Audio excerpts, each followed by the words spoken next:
I thought I would just start with a few slides where I lay down some questions that I don't know the answer to, but maybe there's a real chance that some of you know the answer to that, and if that's the case, I'll be really happy to know. So we've got this familiar system of k equations with 2s unknowns, the Wiener-Bardolph system, and for today's talk, JSK bracket E is going to be the number of solutions to this system, where E is a subset of the integers. So you take all the variables within the set E and you count the number of solutions. All right, so we all know that there's a way of counting the number of solutions using Fourier analysis. You can write down this integral over the k-dimensional torus of an exponential sum. You take the pth moment. If p equals 2s, then you get basically the number of solutions to your system of equations, assuming that these coefficients a n are either 1 or 0, depending on whether n is in your set E or not. So you could write down this integral, and then you can count the number of solutions. And then, as I've already seen in various talks, including Trevor's talk this morning, there is the celebrated results of Bourgain and Demeter and Jouve, and also Trevor. It says that if A is supported on the integers 1, 2, 3, 4 up to n, then there is a decoupling theorem that says that you can you can estimate this integral IPK bracket A with the L2 norm of A up to some factors of n that is optimal, sharp up to epsilon losses. So there are two regimes of this exponent P that that arise in this expression. The critical exponent is sometimes called the decoupling exponent. It is k times k plus 1 if you have a degree k system. But then, so you can have up to k times k plus 1 many variables on the two sides of the equations, and then you can count the number of solutions. There's the different behavior depending on whether the number of variables is more or less than k times k plus 1. But if we look at the situation where S is between 1 and k, the system has actually got only diagonal solutions. So in particular, if you have only got k variables on each side of the equation, then if we go back to the system, you've only got k equations and k unknowns on each side, then any solution to the system is a diagonal solution, meaning that x1 up to xs is a permutation of xs plus 1 up to x2s. So we can trivially estimate I 2s comma k for any coefficients a with no loss. You can just write that down, and you have your estimate with no anti-epsilon losses. I think it is kind of expected that for p strictly less than the decoupling exponent, you should have no loss in the form of anti-epsilon as well. But I don't think this is actually known, is that right? So from 2k to k times k plus 1, it is quite a big range. And I thought it would be interesting to look at an intermediate exponent, which is half the decoupling exponent plus 1. This is sometimes called restriction exponent. And Larry Jouve and Dominic, they have proved some square function estimates in harmonic analysis for this range of p where p is between 2 and this restriction exponent. That is an optimal range of exponents. They prove this sharp square function estimates, they sharp up to the anti-epsilon loss. But then that somehow suggests that maybe there's a special role for this restriction exponent, so which is strictly bigger than 2k usually. And then I guess one of the things that I would like to just raise is maybe is it possible, is it easier to see that within the range where you have p strictly bigger than 2k but less than the restriction exponent, can you say something a little bit more? Can you improve upon the laws that we have so far? So just to be extremely concrete, let's take 4 equations, right? Degree 1, degree 2, degree 3, degree 4, 4 equations, and let's say we have 5 unknowns on each side. But E is an arbitrary set. Do you know that the number of solutions is like number of points in e to the power 5, or maybe number of points in e to the power 5 plus epsilon for every epsilon. So that's something that I don't know. It is known that in this case, if you have 4 equations and 5 unknowns in each side, so altogether you have 10 unknowns. If that's the case, it is known that there are solutions that are off-diagonal. So it's quite classic, it's in the Book of Mormon. You can write down concretely some solutions so that the first 5 variables are not the permutations of the second 5. But then, how many solutions do we really have? Do we have some even sharper bounds? Assuming that you only know the number of points in E is, let's say, some given number. And you can ask the same questions, 5 equations and 6 unknowns like on each side. I don't know. So you'd know something like this if E has big enough cardinality. So it's right. If it's I don't know, maybe at least square root of n size.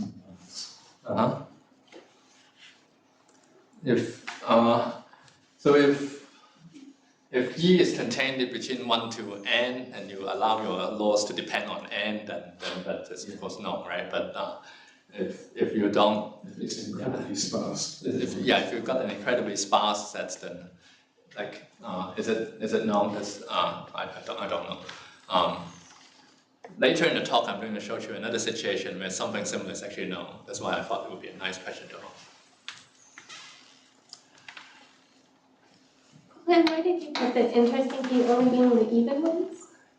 Because then that relates to solution counting. Okay, but yeah. Presumably for the square function estimate. Yeah, for the square function estimates, of course, it is also interesting for the other values. But since we have half of these here more interested in number theory, I thought it would be nice to talk about those that are directly relevant to solution counting. So there are other questions too, right? Like you've got these moments of the exponential sums. Can they really not be bounded by the L2 norm of the coefficients if you have like the 7th moment of degree-free exponential sum? Like, do you really need any epsilon laws, which is what Dominic and Larry had found? Like, is it really necessary? Like they have proved up to n to the epsilon that this is true, but like, can we say a little bit more? I don't know. And then there is also a question about optimizers. So one thing they want to do is to look at these ik comma p of a, right? You look at these p moments of these exponential sums. If p happen to be an even integer, this is just a polynomial in a because it's just expanded out, right? And then you get a genuine polynomial in a. And let's say you fix a to be supported between 1, 2, 3, 4 up to capital N. With L2 norm equal to 1, you try to maximize this integral. Then you're basically just maximizing a polynomial over a certain high-dimensional unit sphere. You're optimizing such a nice C infinity function, it's just a polynomial, right? So if you just take this polynomial in A and try to optimize, is there something that can be said? Like, for fixed n, it should be very easy. You might be able to say something about the structure of the optimizer, but then is there any pattern if you let n go to infinity, for instance?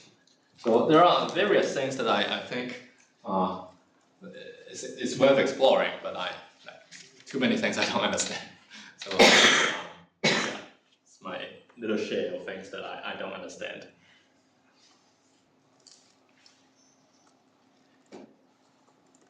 Okay. So I would like to now move on to a more specific problem that I find very interesting because it's connected to all sorts of things from the point of view of PDE, from number theory, and so forth. So I'd like to say a little bit about that. I don't know how to solve this question at all.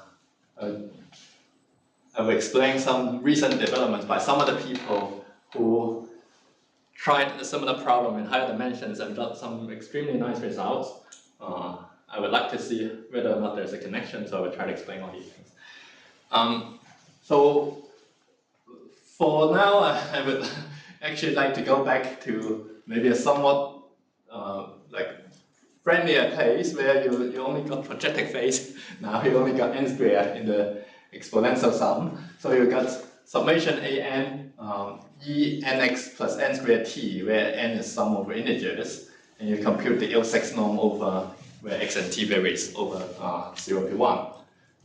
And this e is the same as what Trevor had, and it's the exponential 2 pi I times something.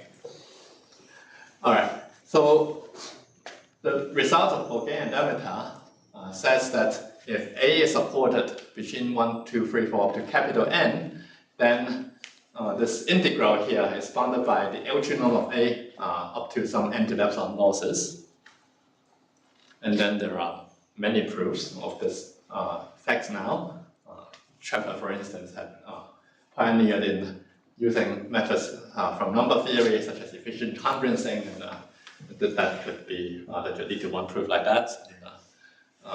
Lillian has written some very nice exposition about it, saying he had some work in that direction that translates this efficient conferencing argument of Trevor into analysis. And Dominic was explaining to us on the first day how she was thinking about something like this as well. So there are many different ways in which you can approach this now. And sometimes people think about it as a discrete version of something called Fourier restriction for the parabola. Basically, if you had not restricted yourself to a periodic function of x and t, if you had some function whose Fourier transform is really supported on a unit segment on the parabola, then you can ask a similar question, and that was understood going back to Thomas and Stein in the 70s. And this is a discrete version, but the discrete version is interesting because somehow on this discrete on the torus you have a compact domain, and you have less dispersion as you evolve your function over time. So there's a somewhat the t variable here stands for time in a certain PDE, and then there's less dispersion when you try to analyze this PDE on a periodic domain, and then the estimates are expected to be worse. That's partly how Bouguer came about, and one of the important things that I think maybe it was actually also known before Bouguer, right? It's probably known in the Vaughan's book, but this is something that people often give credit to. The start of the 20th century, basically. Okay, so that's a long way back, right? So basically, if you look at this 6 moments of the projective exponential sum, then you cannot hope to have an upper bound which is a in L2 up to some constant that is independent of capital N. You will always lose at least log n to some power, so at least log n to, let's say, 1/6 power in this case. And in fact, for a equal to the indicator function of 1, 2, 3, 4 up to n, so if you had, if the sum up there, so the sum up here is like summation n from 1 to capital N of e nx plus n squared t, where all the a n's are equal to 1, then you can actually show that you have both a lower and an upper bound. The lower bound you can just use major R and minor R. You can just write that down. You can also use the circle method to show that the reverse inequality is true. And there are also some other very nice arguments, and for instance, Lillian had explained that in her paper about Vinogradov's main conjecture when it first came out, and of course Valentin and Yock, they have also got very precise asymptotics about how this IA is going to behave if A happen to be the indicator function of 1 to n. A lot more information over there. Okay, so quite a bit is known about this integral I of A, and I think the best general result that is known for general coefficients A is due to the high-low method that Dominic was explaining to us on the first day. Roughly speaking, you try to take some sort of sphere function estimate and you try to extrapolate from let's say p equals 4, in this case for the parabola to p equals 6. And there is access that, for instance, if you look at IA, you put an upper bound on it in terms of A and L2, well, you can do so if you are willing to lose log n to some power c, where c is some finite power. So c is like 50, let's say. And then the argument can be maybe optimized a little bit more, and with Xiaoming and with Zheng, we lowered the exponent c to about 2, and in fact I think it can be even a little bit below 2 now, but I don't think we have ever really written up the best exponent, because maybe the point is to try to get down to the lowest one, which we thought might be 1/6, so maybe c is actually 1/6, matching the example that was in Vaughan's book, also given by Bougain. So why do I think that c might be 1/6, right? Well, first of all, if a is the indicator function of 1 to n, then we know that this is true. And then we know that the system, the Vinogradov system, is translation, dilation, invariant. So in particular, we also know that if you have an being indicator function of some arithmetic progression, you're actually fine. You would have this log n to some to the power 1/6. And then I tried to find other examples where we sort of understood things, right? And it struck me that, maybe if you don't want to think about arithmetic progressions, maybe you can try geometric progressions, let's say, right? So if a is 1 when a is the power of 2, where the power is between 1 and capital N, then in fact you can also estimate this I of a fairly easily. There would actually be low loss because it's expand everything, and you realize that even if only had the quadratic equation alone would tell you that 4 to the n1 plus 4 to the n2 plus 4 to the n3 equals 4 to the n4 plus 4 to the n5 plus 4 to the n6. And then you're just expanding a number in terms of powers of 4. And there's no possibility of having any carry because you have at most 3 same powers of 4 on both sides. So of course that means that n1 and n2 and n3 is a permutation of n4 and n5 and n6. You only got diagonal solutions in this very trivial situation. So somehow I'm a bit lost. Maybe you can help me here, right? What is the real enemy? Who, what kind of A can you imagine where things can possibly go wrong?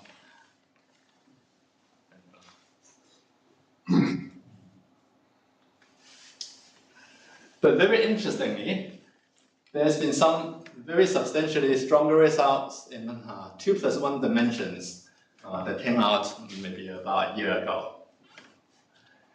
Still to Sebastian He and Bomjan Kwok. So they proved the following theorem. The relevant decoupling exponent now is p equals 4, so they will be looking at the L4 norm of some exponential sum. And what they have proved is that if you've got some coefficients a, so that an is only non-zero when n is in a subset E of C2, then you sum this an times exponential n dot x plus norm square t, and then you sum over n is in E. We look at the L4 norm. This is bounded by the L2 norm of the coefficients times this log number of points in E to the power quarter.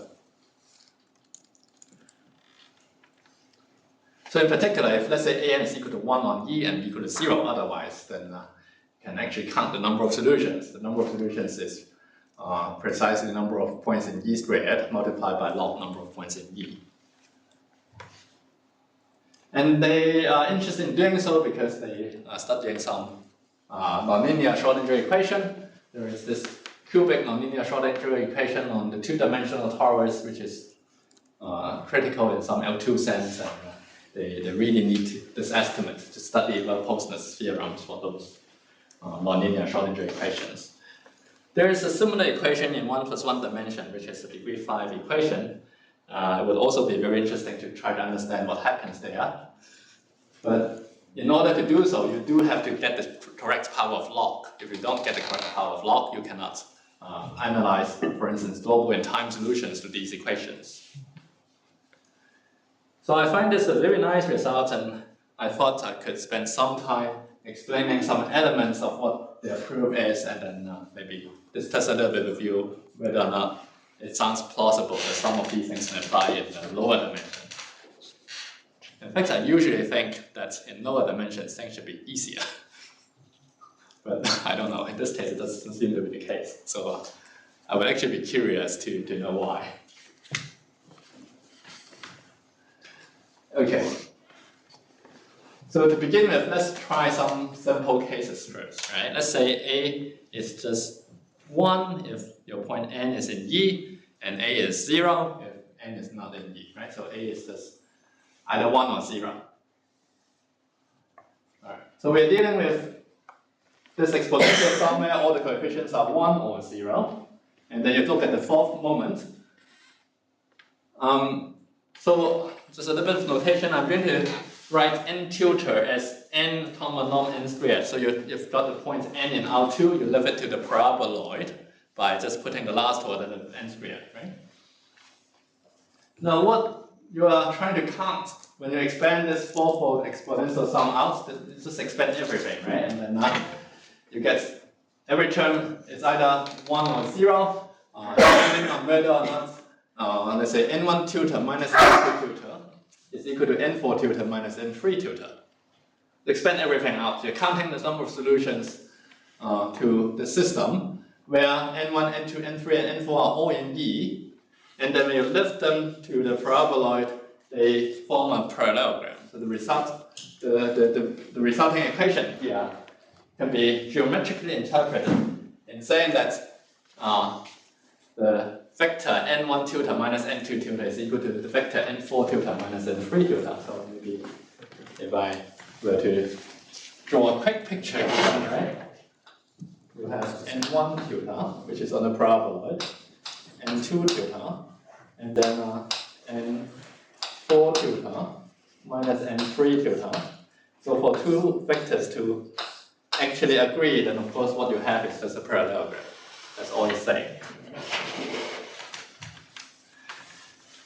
So you're trying to find on the paraboloid how many points are there so that the projections down here is in E, and then they form a parallelogram upstairs.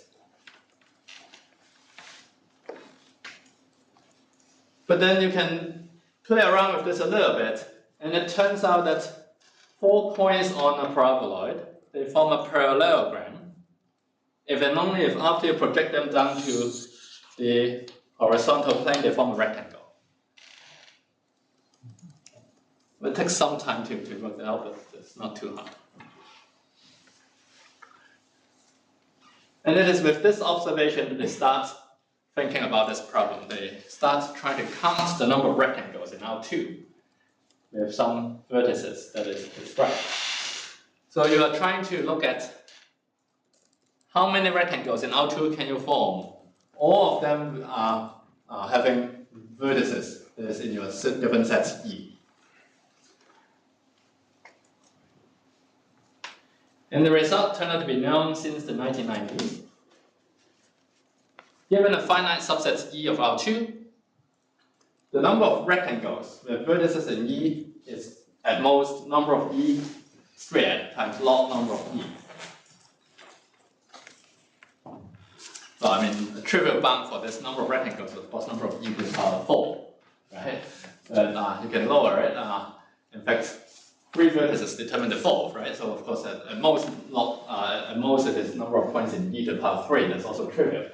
But you can lower it all the way to number of points in E times log number of E. Basically, if you count rectangles with vertices in the set E, if you determine 2 of them, let's say 2 opposite corners, then it is very hard to find a third corner that actually is also in your set E and that forms a rectangle with the other 2.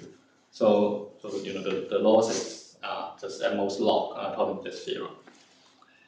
And that's kind of what we want, because if A is the indicator function of a set E, then the number of points in E squared is the L2 norm of AM to the power 4. It is like matching the theorem that Park and Her and Kwok had.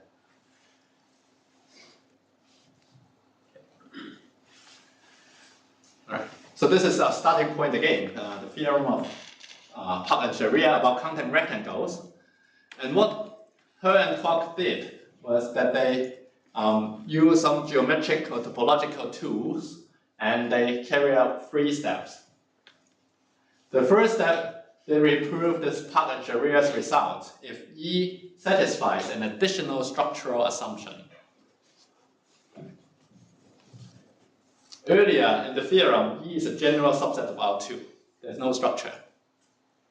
But let's say you happen to also know that for every point x in E, you draw lines through x.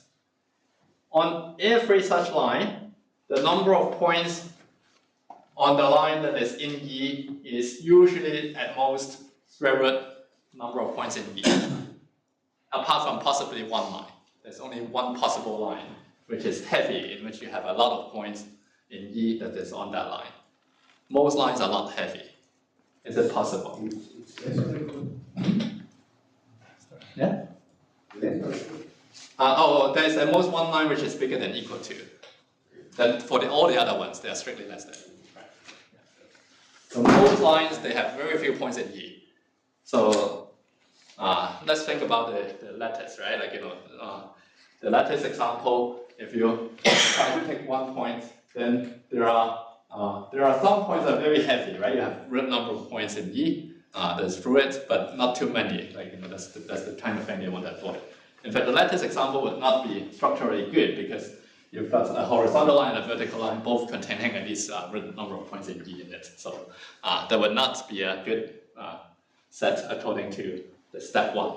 But if you have a set that has this structural assumption that they impose, then they said, oh, it's actually relatively easy to count the number of rectangles with vertices in that set E.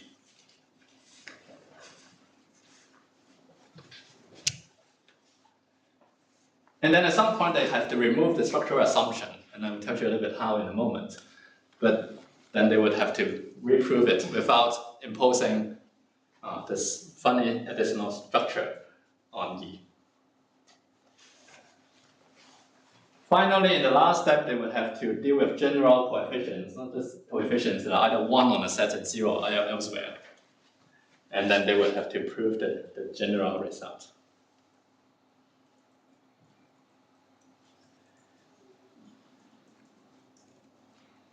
All right. So that's what they did in 2+1 dimensions. So that led me to come back and reflect upon a little bit. So go back. I mean, I'm a bit confused about this. So the first steps are reproving something you already knew. Yes. So is it just a completely different method of proof that allows for generalization? Essentially, yes. Right. So they wanted to do it in a slightly different way so that it would lend themselves to step 3 when it comes to that, it will be easier. Right. Right. So somehow in step 1, can that condition on few heavy lines? Yes. Is that naturally transferable to when you're dealing with these sequences somehow? Or? There is a level set decomposition for the sequence. If you have a sequence, you can, without loss of generality, assume that these sequences takes values in 2 to the power integers, right? Like you can, because everything is dyadic, you can change the. Maybe I'll try to explain a little more in a moment. Yeah, but yeah, there is this. Yeah. Okay. All right. So I'm just trying to think a little bit what we know in 1+1 dimensions. Now, if A is the indicator function of a set E, then this integral that I want to estimate when you raise it to the power 6, it is the number of solutions to this system. I'm now writing x1 tilde plus x2 tilde plus x3 tilde because this x1 tilde is actually a vector. First component x1, the second component x1 squared, etc. And then you want all the xi's to be in E, right? So you want to count the number of solutions. If you were to use geometry, then I can think of 2 possible ways in which you can do it. And I'm not sure if any of this is relevant, but let me put it out there anyway, just to see whether or not you have any suggestions. So the first one is kind of the obvious one. You just said that this equation is satisfied if and only if the centroid of the triangles x1, x2, x3 tilde, x1 tilde, x2 tilde, x3 tilde, and also x4 tilde, x5 tilde, x6 tilde. These are two triangles whose vertices are on the parabola. And the centroid is the same because when you add them all up and divide by 3, they're the same.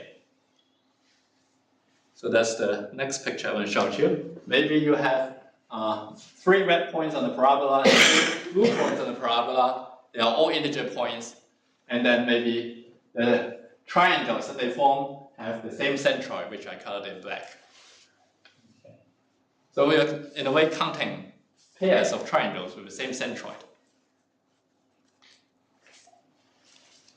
So that's one way of thinking about this problem geometrically if you want to. Unfortunately, I don't see any reduction to a lower dimensional situation like this, where you take projections of parallelograms, suddenly they become rectangles. That doesn't seem to work, right? If you have just 2 pairs of triangles, like, what do I do when I project? I just don't know. Okay. Alternatively, and this is somewhat motivated by what people know already in number theory, this may not be the best form in which you write this equation. Maybe the right thing to do is to move x5 tilde to the other side and x2 tilde to the other side. I learned it from both Valentin and York and also Lilian's work, right? You probably should rearrange the system a little bit. And if you rearrange it a little bit, then you've got 2 vectors that are the same. And if I denote that by v, what we are saying is that you've got 2 parallelograms, like x1 tilde, x5 tilde, x3 tilde, comma v, and x4 tilde, x2 tilde, x6 tilde, comma v. These are 2 parallelograms, each having 3 vertices that are on the parabola, and having a 4th vertex that is in common. It's kind of, I don't know, maybe convoluted to say it, but let me draw at least a picture.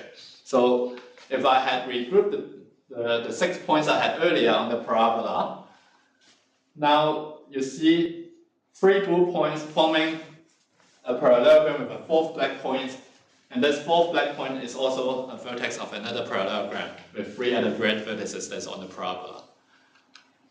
There's perhaps another way of trying to think geometrically, but none of these seem to lead anywhere.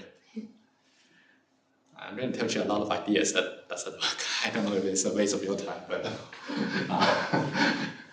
I apologize with it. Anyway, I'm just trying to brainstorm, right? Like, what can we do?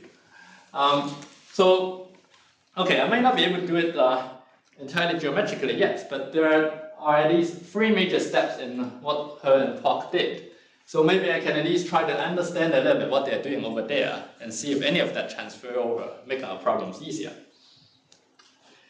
So the first step that they have is in identifying a class of sets E that has some special structures.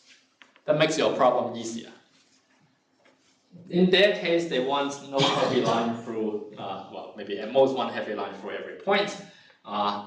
In our case, it could be something different, right? So at least in 1 plus 1 dimension, we do know that there are some very nice sets, right? If E happen to be an arithmetic progression, then it's very nice. Or if E is approximately an arithmetic progression, I'm equally happy. Let's say E is part of an arithmetic progression with density at least 1/2 in that set. I'm equally happy, I don't care, right? So there are various sets in the integers that I'm happy with. Is this class of structure sets big enough? Right? Like, is there an even bigger class of structure sets where the sharp estimate is easy to prove? Okay, I thought a bit about it, I can't find any. Alright, so what happens in step 2? In 2 dimensions, they have these structure sets that are particularly good.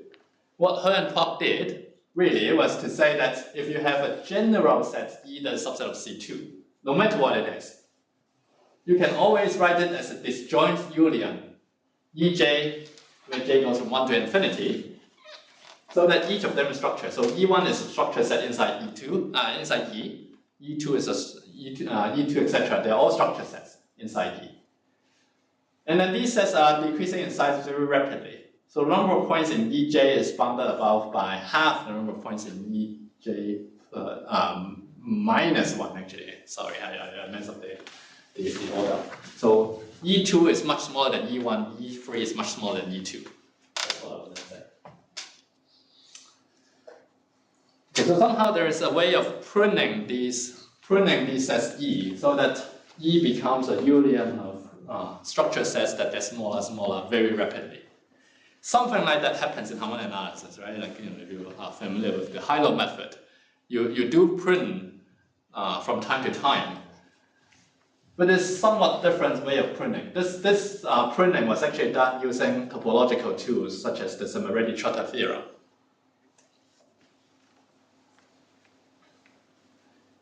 But anyway, forget about all these. If for a moment we believe that structure sets in one dimension are just, let's say, arithmetic progressions, given an arbitrary subset of the integers, can I somehow decompose that set into unions of arithmetic progressions, each of which is much smaller than the previous one? Can I do that? It's something that's known from the community of additive combinatorics.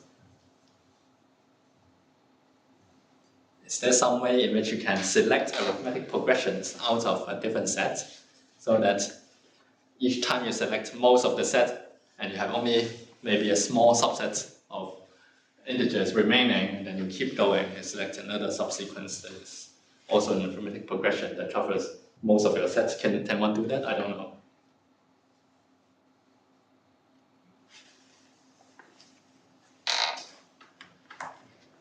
And finally, for general coefficients, this is what He and Kwok did. Now, first of all, without loss of generality, you can assume that the coefficients an, they are powers of 2.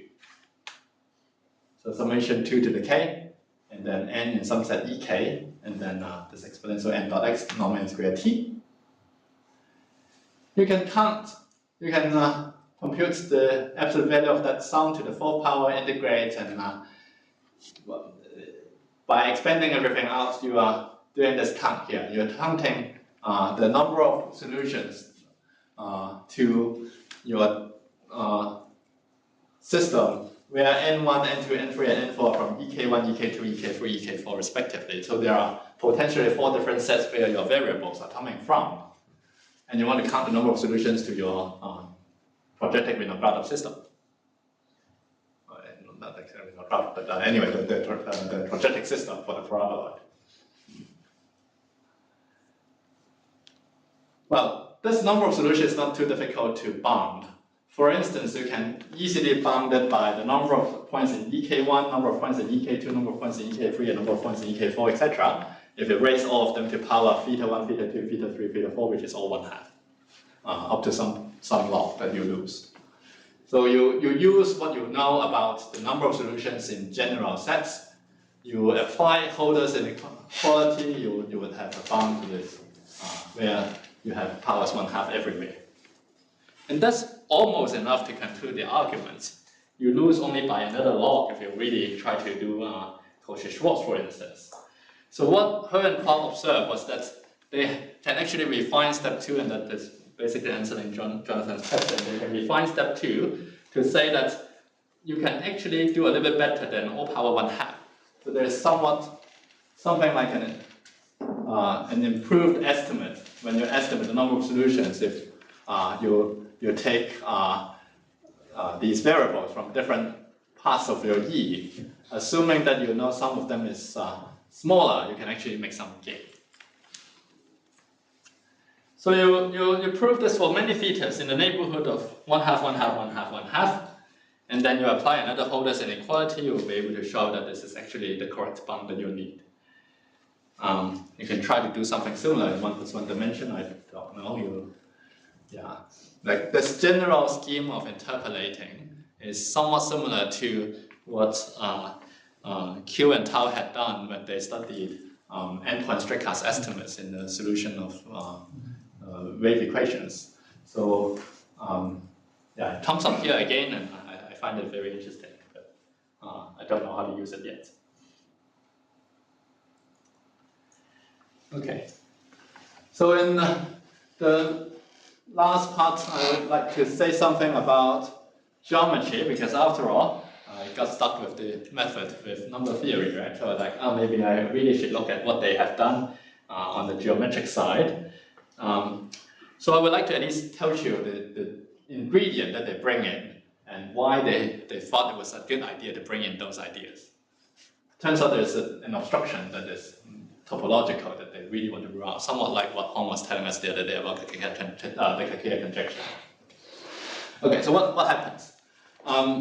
Suppose you've got, well, we are going to ask a simple question, right? You have got a finite subset of R2. This time I call it S. I was calling it E earlier, but it doesn't matter.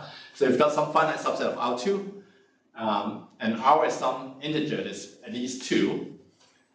An average line through this point, this set of points S is going to be any line in R2 that pass through at least R points from S. So for instance, I've drawn you here a 4-ridge line. But this 4-ridge line is also 3-ridge because you also pass through at least 3 points. And the theorem of the meridian trotter says that if you have m points inside your point set S, and you fix R, then the number of average lines through S is at most m over R plus m squared over R cubed, so some number depending on m and R. And it's not too hard to see why this is maybe a reasonable theorem. In fact, if you give me m points and you want to have many average lines, well, this is one way of doing it, right? Let's say you have m points in a plane, but you want 7 ridge lines. Well, how many do I have? I can put one line through every 7 points I have. So of course I can easily draw m over R, many average lines through S, if I'm allowed to change my configuration S so that I have a lot of average lines. This is one of the possible ways of getting many average lines. And if you arrange points in a lattice, you can also get a lot of average lines. So you can try to pass lines through points in the center with some slopes that are rational. And if you have a rational slope whose numerator and denominator are not too big, then these points will be passing through a lot of points in your grid, and then maybe you get a lot of average lines. If you count how many you've got roughly m squared over R cubed many. So that's roughly speaking why this might be a plausible theorem, and this has been known since the 80s. But one interesting feature about the theorem is that this is actually true only on R2. If you replace the real field by a finite field, then it turns out that you can have more average lines. You can still ask how many average lines you have when you change the base field, because it's still a vector space over a field. But then you have more average lines in the finite field setting. So somehow this theorem, if you want to prove it, it would crucially use that you are on R2. And one way of doing so is to use something about the topology of R2, so, such as Euler's theorem, like something about R2. So somehow this seems to be saying that in order to solve the problem about discrete restriction in 2 + 1 dimension, you are using the fact that you are on some particular field R and not on some other finite field. I don't know if this is really necessary. Like if we want to prove there's a discrete restriction in 1 + 1 dimension, do we really need to distinguish R from some, let's say, a finite field? It's something that I keep going back and forth about. I don't know. So finally, maybe I could just go back to number theory instead of looking at more geometry. Maybe it's better to just go back to those very, very classical ideas that I learned from you guys, right, from the number theory community. If you try to solve the quadratic Vinogradov system with 3 unknowns on each side, then a solution has to take this form. Any solution has to be of the form t plus a, t plus c plus d, t plus b, and so forth. Like, the t is like a translation, so you always expect there's some freedom to translate your solution. And after you translate, it is going to be always of the form A, and then C plus D, and then B, and then C, A plus B, and then D, where A, B, C, D satisfy only one condition, which is AB equals CD. So we will have A, B, C, D, T with AB equals CD. Let's see if this works, right?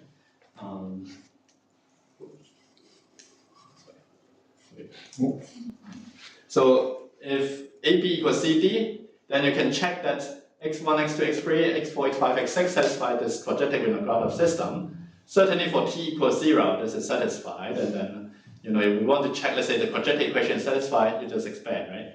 A squared plus C plus D squared plus B squared is equal to C squared plus A plus B squared plus D squared, if and only if the cross terms match, which is AB equals CD.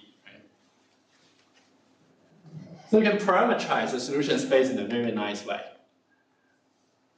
And since you see this quadratic equation AB equals CD, you're led to count the number of integer pairs that satisfy this equation using some bounds you know about devices. I don't know if it's good enough, and I don't know if you do it this way, you would be missing out on some enemy scenarios, whether or not you really capture everything. But at least this is maybe yet another starting point in which one can try to start thinking about this. Of course, I mean, you can bound this, but you can actually evaluate this very easily because you can parameterize the equation AB equals CD. Yes. I mean, this basically means that A is exactly RS what you and were B is doing. CD, and then up to some coprimality, but I mean, this is 100% parameterized without any equation. Very true. Yeah. But then when you have general coefficients, and I tried it a bit. I was not able to get it to work, but if any of you can get this to work, I'll be very happy. So I guess I'll just stop here. Thank you very much.